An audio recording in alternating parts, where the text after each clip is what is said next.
Dans cette vidéo, je vais parler d'un truc duquel je n'ai jamais parlé. L'intergeniculate leaf. Je vous ai déjà parlé des Intrinsically Photosensitive Retinal Ganglion Cells, les IPRGC, ces neurones dans la rétine qui nous permettent de vivre, de performer, d'être heureux, de ne pas avoir de migraine, ou d'avoir des migraines si on ne les respecte pas, d'adapter notre pupille à la lumière, c'est le réflexe photomoteur. Je vous ai parlé de ces IPRGC, qui sont intrinsèquement photosensibles, qui font que nos yeux ne servent pas qu'à voir, mais aussi et surtout à percevoir la lumière pour régler notre horloge biologique. Je vous ai aussi déjà parlé du noyau suprachiasmatique, ou plutôt des deux noyaux suprachiasmatiques, puisqu'il y en a un dans chaque hémisphère. Ces noyaux suprachiasmatiques qui sont dans l'hypothalamus, le master de notre physiologie. Bon, il y a quand même d'autres masters dans notre physiologie, mais l'hypothalamus fait partie des big boss. Et donc ces noyaux suprachiasmatiques, dans l'hypothalamus, c'est le chef d'orchestre de notre rythme circadien, de notre horloge biologique. Ces noyaux suprachiasmatiques mesurent entre 1 et 3 mm, donc c'est une petite graine de sésame de chaque côté.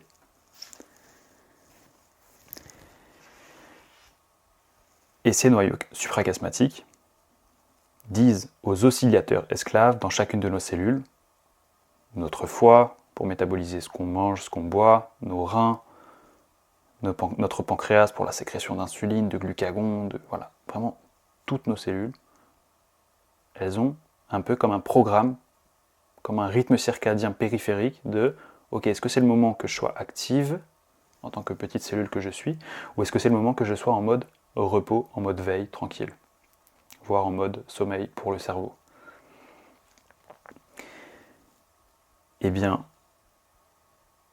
ce signal-là, il est dicté par le noyau suprachiasmatique, par les noyaux suprachiasmatiques. Eh bien, ce noyau suprachiasmatique-là,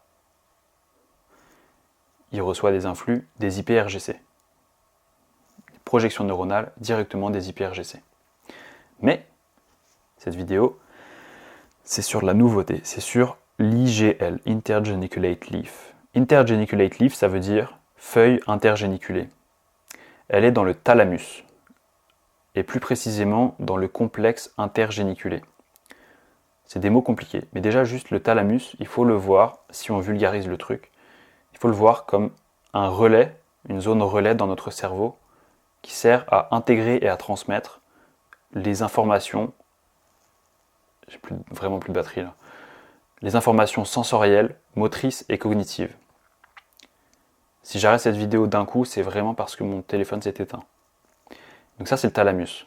Et bien dans le thalamus, on a l'IGL, le Intergeniculate Leaf, et il faut imaginer un plan A3, un triangle, entre les IPRGC, donc dans nos yeux, dans notre rétine, qui sont un peu copains avec les cônes et les bâtonnets, qui sont les deux autres types de photorécepteurs. Donc les IPRGC, qui envoient des influx, certes dans le noyau suprachiasmatique, donc IPRGC, noyau suprachiasmatique, mais aussi Intergeniculate Leaf. Et en fait, c'est un triangle. Les trois sont connectés. Il y a la voie directe, qui est considérée comme directe, qui passe par l'IGL, et ensuite l'IGL donne les informations au noyau suprachiasmatique, mais aussi la voie dite indirecte de la perception de la lumière, qui passe des IPRGC, indirectement, paradoxalement, d'après ce que j'ai lu, au noyau suprachiasmatique. Et maintenant, mais alors, à quoi ça sert? Parce que là, je vous ai parlé de la localisation, ok, il y a un triangle. À quoi ça sert? Eh bien, évidemment, premier point, c'est la fonction la plus largement reconnue, c'est la régulation de notre rythme circadien. Quand est-ce qu'il faut dormir? Quand est-ce qu'il faut être actif? Quand est-ce qu'il faut être concentré? Quand est-ce qu'il faut être discipliné? Quand est-ce qu'il faut être heureux? Et quand est-ce qu'il faut être en mode « je me repose ».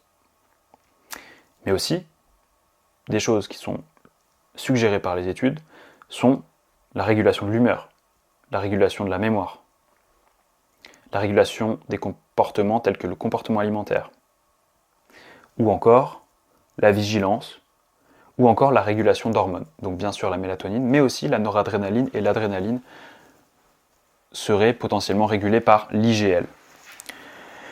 Et quelques caractéristiques intéressantes sur l'IGL. Déjà, donc, c'est des neurones qui sont intrinsèquement sensibles à la lumière, donc ils ont une activité rythmique en fonction de s'ils voient de la lumière ou pas. Mais un truc aussi intéressant, c'est leur plasticité. Alors vous savez que les neurones sont plastiques, les neurones, ça bouge, voilà. Ça modifie la force entre les synapses, entre les connexions entre les neurones et tout, en fonction de plein de signaux extérieurs, donc notre environnement, mais aussi des signaux intérieurs qui viennent de nous, tels que même nos pensées, ou ce qu'on apprend, ou quoi. Eh bien, la plasticité des neurones de l'IGL est très importante, serait très importante.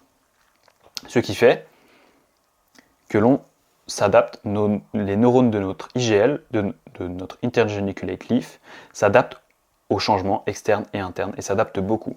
Ce qui fait que si on ne respecte pas cette IGL-là, avec une mauvaise exposition à la lumière ou une mauvaise exposition à l'obscurité, de façon générale, parce que vous savez que la première chose est presque la seule chose, mais non, c'est pas la seule chose. C'est faux, Loïs. La première chose qui règle votre horloge biologique, vous m'avez entendu 1000 fois vous le dire, c'est votre exposition à la lumière et c'est l'obscurité. Et donc, si on ne respecte pas ça, eh bien, la plasticité, elle peut aller dans les deux sens. Elle peut aller dans le sens un peu négatif ou dans le sens positif. Et bien, si on ne le respecte pas, ce rythme circadien, cette exposition à la lumière, cette obscurité, l'IGL, il peut être plastique en mode négatif, en mode je deviens nul.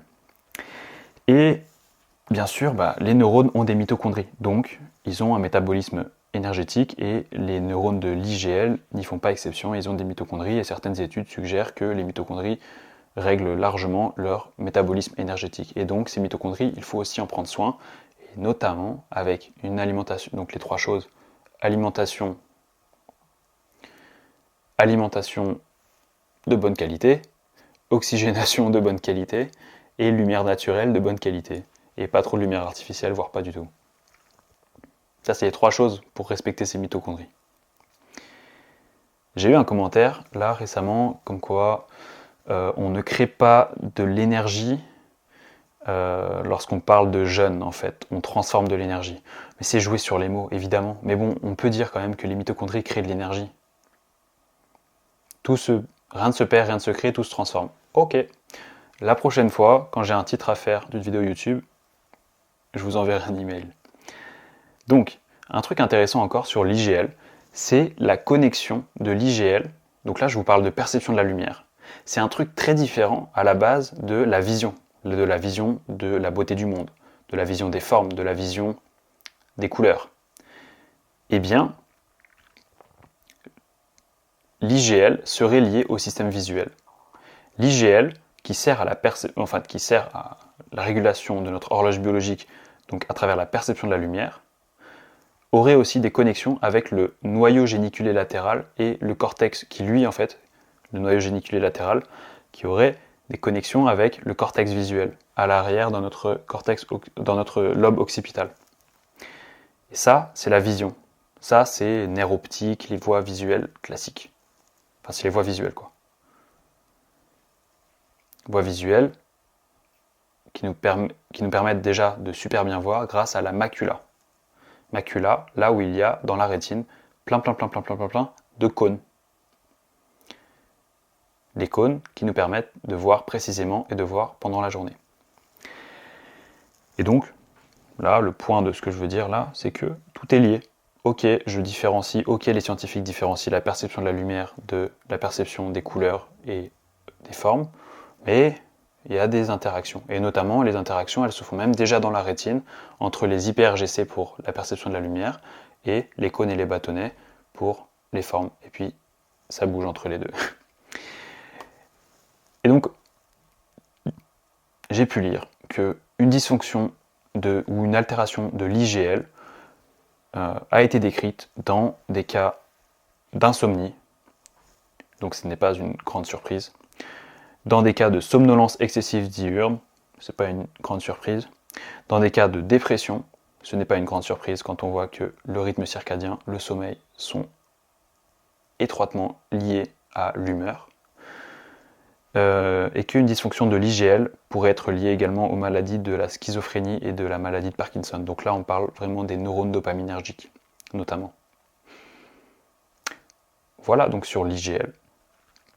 Au final, le message de cette vidéo, c'est de dire que tout est connecté. Et que quand on se dit que ce n'est absolument pas connecté, c'est qu'on est très probablement dans le faux.